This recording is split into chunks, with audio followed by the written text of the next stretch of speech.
Chapter 26 then is entitled Familiarization.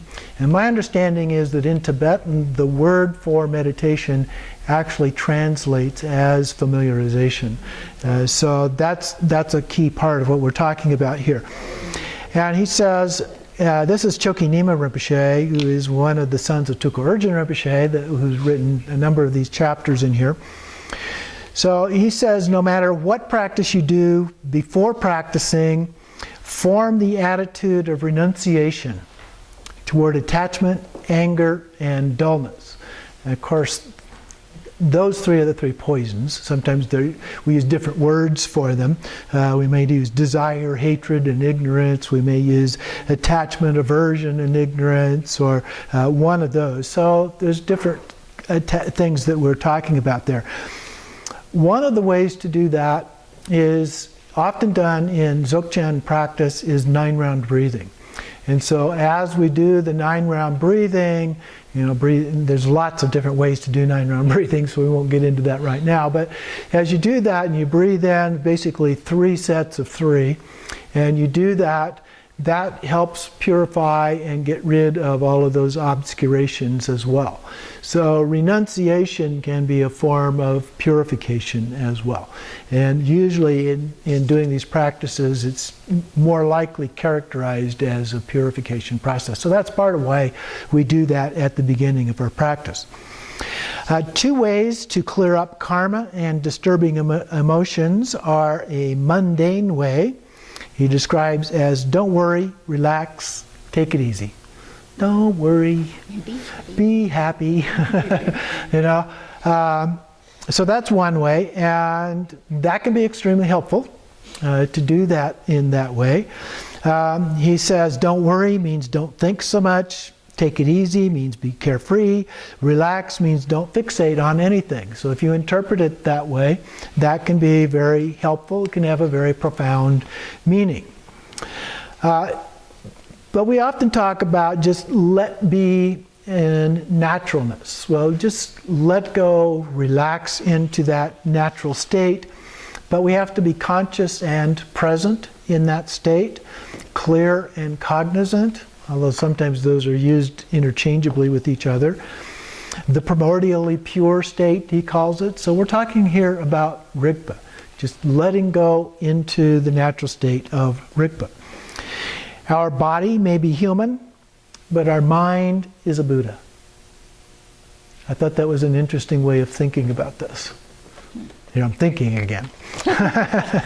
So but it is a way of thinking about that. Now, of course, a Tibetan would not do what I just did, which was point at my head, but they would point at the heart, the mind. So that heart-mind, I think, can be very important as a part of this.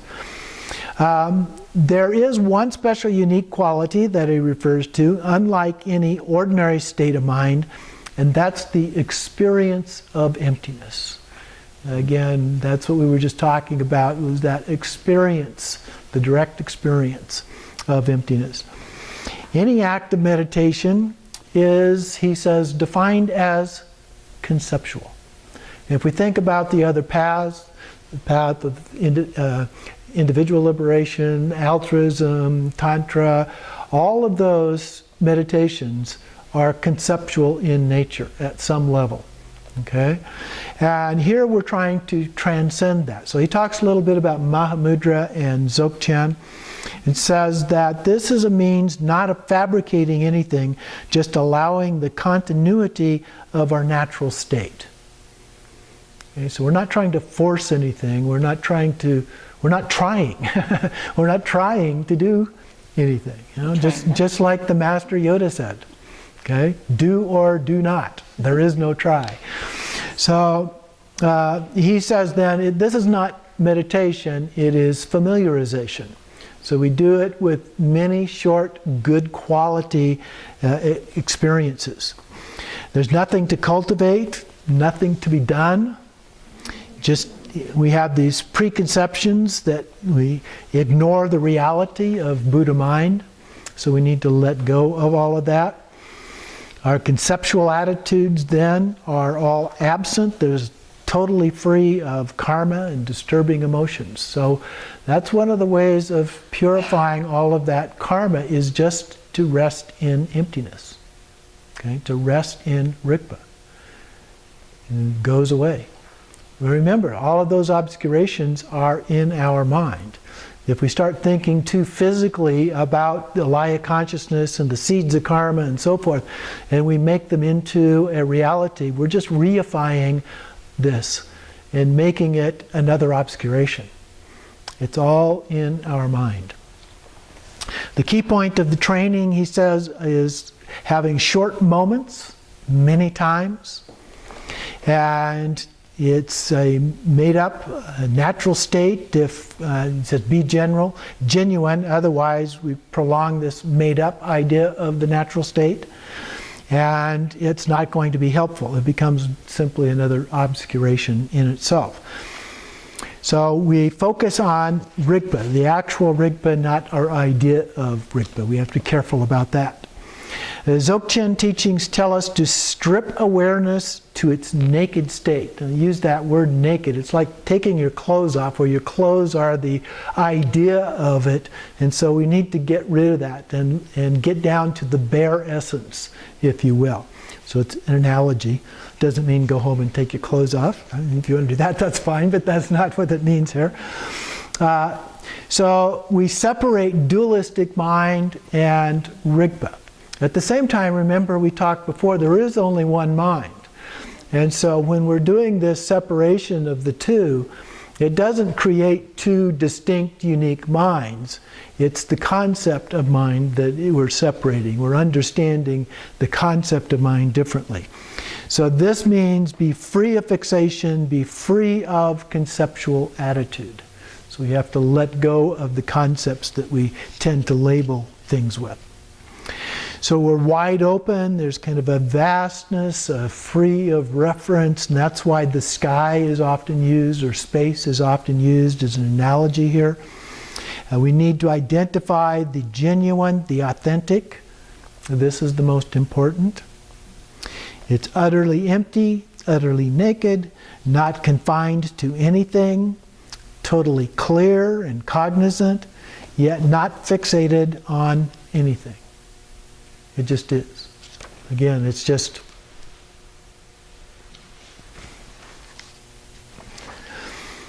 few other things that he says here in this chapter. This actually takes the format of a question-answer series. And so at one point he says, when you totally release every single type of focus and reference point, totally let go, it is impossible not to have that openness and vastness. So you let go of the reference points, you just let go. That's on page 202, if you're trying to follow along here. There are outer ways and inner ways of doing this. The outer way is to go up to a higher location with a vast view, wear less clothing, raise your gaze upward. That's what we talked about before. And then expel your breath forcefully, exclaiming, "Pay!" Just let it vanish. The inner way is to apply mindfulness, deliberate or effortless, by reminding yourself. So you just remind yourself as needed. Okay? And then when one is really trained to the extent of being stable, which is part of this, it's similar to shamatha in that regard. We're trying to create a level of stability here. It becomes possible and easier to be that way during the post-meditation. Remember, it's really all about post-meditation. Meditation, the formal meditation, is just practice in order to do the rest of our life. Okay? The other 23 and a half hours, 23 hours, whatever it happens to be, that we're not in formal meditation. You can then mingle the meditation state with everyday situations of eating, sitting, speaking, lying down, and then the most difficult is sleeping, but then we can do dream yoga. So we can do this 24/7. You learn to do that. You learn to, if you will, meditate during the dream state. As soon as you become aware of the fact that you're dreaming, you go into a dream state. A meditation state. Okay? Focus on emptiness. Sometimes I just actually say the word as a trigger, just emptiness. And that can trigger it for me and just go into that state in the dream. So he says we need to remind ourselves, particularly as we are beginners in doing this, and that needs to be intentional.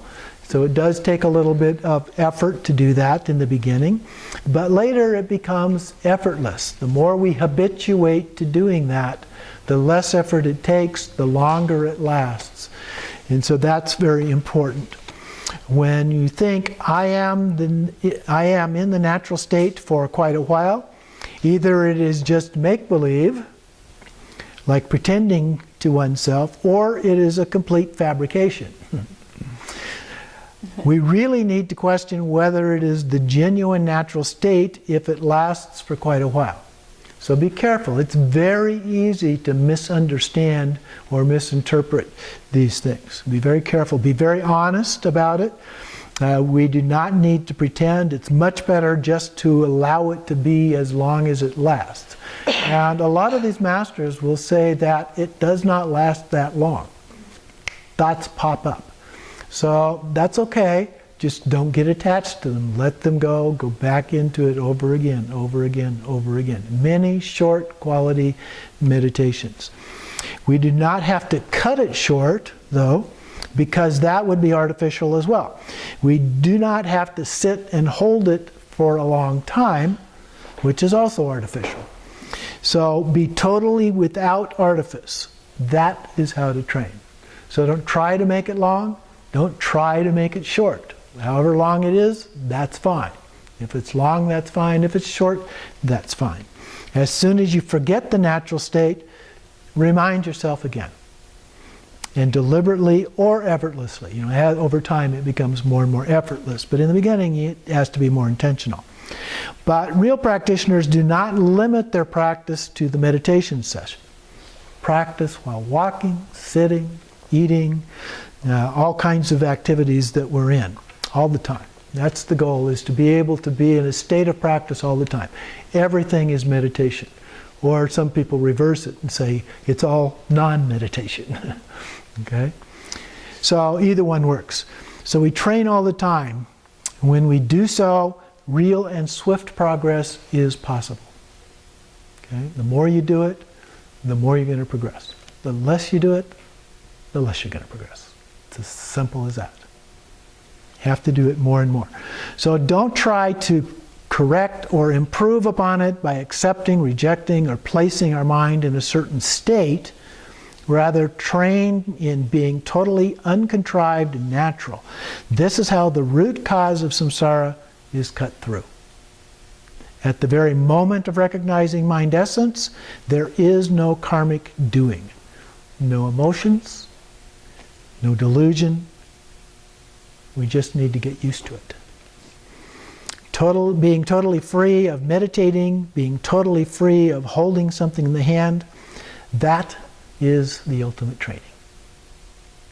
So the last two chapters, we have a real short one here, less than 2 pages, and then we have a little bit longer one that looks at the difference in comparison to Maha Mudra to Dzogchen.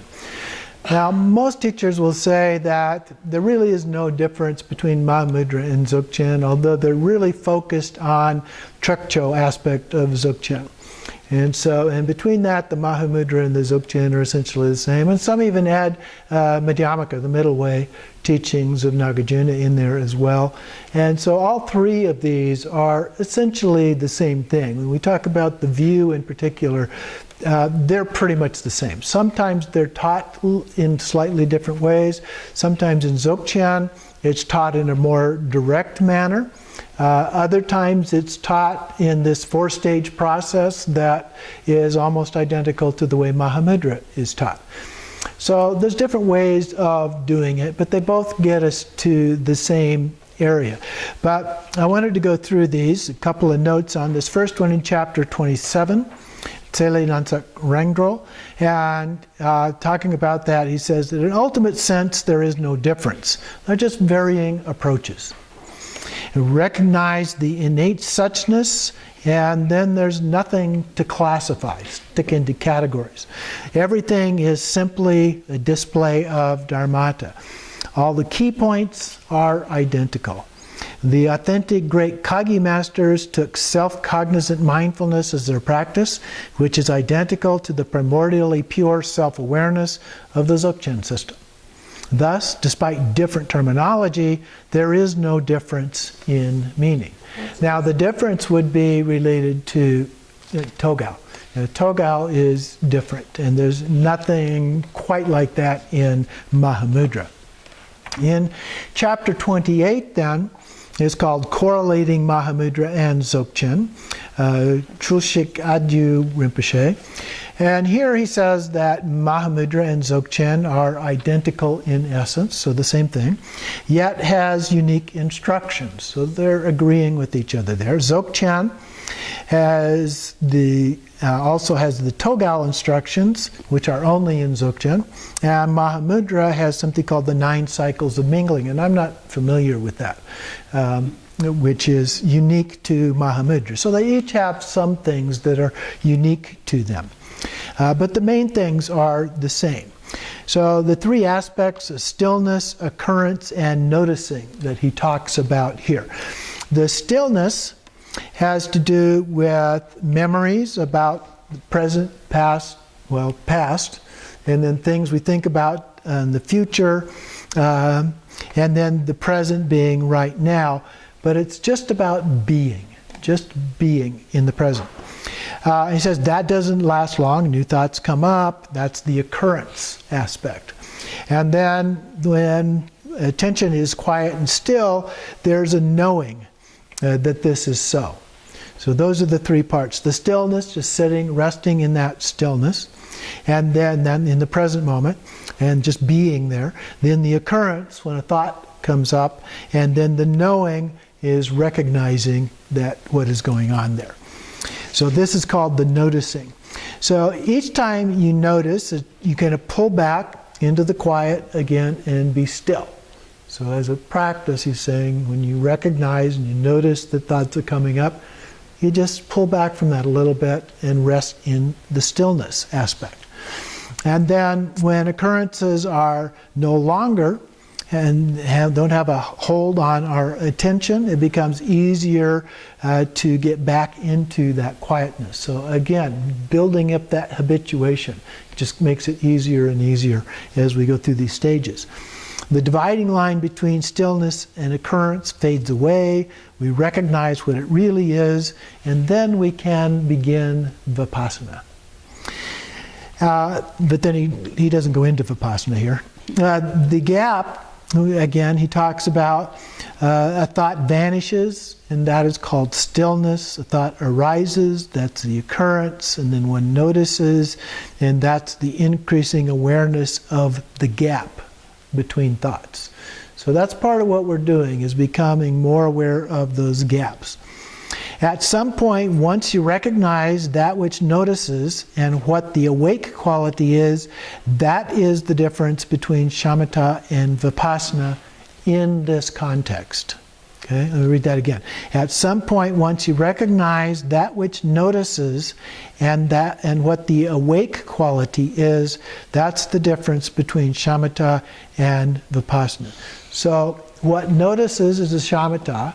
Shamatha, remember, is single-pointed, calm abiding. The single-pointed is the focus. And so that's that part he calls noticing. And then the awake quality is the vipassana. Vipassana means special insight, and so the insight is this wakefulness in this case. When the dividing line between stillness and thought occurrence fades away, and instead of strength of the aware quality is intensified, that awake quality, according to the Dzogchen, is known as Rigpa. And so in Maha Mudra, in Dzogchen, we have slightly different terminologies, but the actual essence is the same.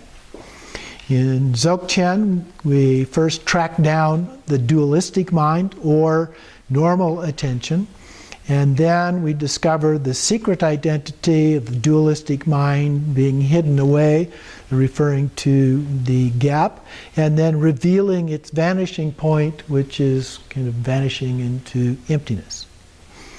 So Rigpa can be introduced or pointed out, beginning with shamatha, certain kinds of experiences, and then we proceed into vipassana, and we sustain that. That's called one-pointedness. So when the two of those come together, it leads to what is called one taste. And then it leads, and then we get to the state of non-meditation, which is Buddhahood. And so in the Dzogchen and Maha Mudra, the fourth stage is the same. The non-meditation is Buddhahood. So Dzogchen begins with the pointing out Rigpa, but that's not enough. It's only the beginning. You have to persevere at that. And it's said in the tradition that for lazy practitioners you do trekcho, and for those, that's the training in primordial purity, and for the diligent practitioner you do togao, which is training in spontaneous presence. But both cases, one does not stand still and wait. Okay? So it takes some effort, particularly in the beginning with these. The four stages in Dzogchen, the first stage is recognizing Rigpa, or Dharmata, or innate nature, or whatever you want to call it. This then deepens and is an increased meditative experience, which is the second stage. And then at the third level, we have awareness Rigpa, reaching its fullness. So we become very experienced in that. And then the fourth stage is the exhaustion or depletion of all concepts and duality, equivalent to the non-meditation in Maha Mudra, or the full enlightenment. Patrol Rinpoche, he cites here as saying, you should leave room for progress. You should not think that you are already there. Don't be satisfied yet. Okay? Gampopa, I like this story, the story of Gampopa when he went to receive teachings from Milarepa. And he'd gone through, received all these teachings, and so Milarepa says to him, now it is time to go and practice. And then he held up a minute and he said, well, there is one instruction that I've held back. And he turned around, lifted up his skirt, and bared his buttocks to him, and they were all calloused. And he said, if you want to reach perfection in meditation practice, then you should sit as I have. Train in this kind of perseverance. That is my last instruction. So the idea of the story is he sat until his rear end became calloused. And so persistence is the word that I often use. Persistence is very important. Patience and persistence. So the real substance of meditation practice is, and the term here is natural or ordinary mind or everyday mind. What is necessary is to identify the ground of liberation, the natural state of Rigpa, not what he calls the all ground. Now the all ground in some of these texts vary what they mean by all ground. The way I was taught, the all ground is the alaya consciousness. It's not the ultimate state, okay? But others describe the all ground as being the ultimate state. So you get differences in the philosophy of how these things are characterized. Ultimately, I don't think that makes too much difference. Either one can work, just have different ways of explaining this. But having recognized it, we proceed to train in it. Maha Mudra has the 4 yogas of Maha Mudra, the Dzogchen path. We do Trekcho, become more and more accustomed to the state of Rigpa. Then we have the 4 visions associated with Togao. But Dzogchen or Maha Mudra ultimately have no difference. We're one taste within the expanse of Dharmakaya. So the stamp of great bliss, called the Great Seal, which is the meaning of Maha Mudra. Maha means great, Mudra means seal, so the Great Seal. And then similarly in Dzogchen, Dzogchen means great perfection. The fruition then in both cases is true enlightenment within the expanse of the three kayas. So we have the empty essence, which is the Dharmakaya, the cognizant nature, which is Sambhogakaya, and the ever-present capacity, which is Nirmanakaya. And these three are all indivisible in what is sometimes referred to as Swabhavakakaya.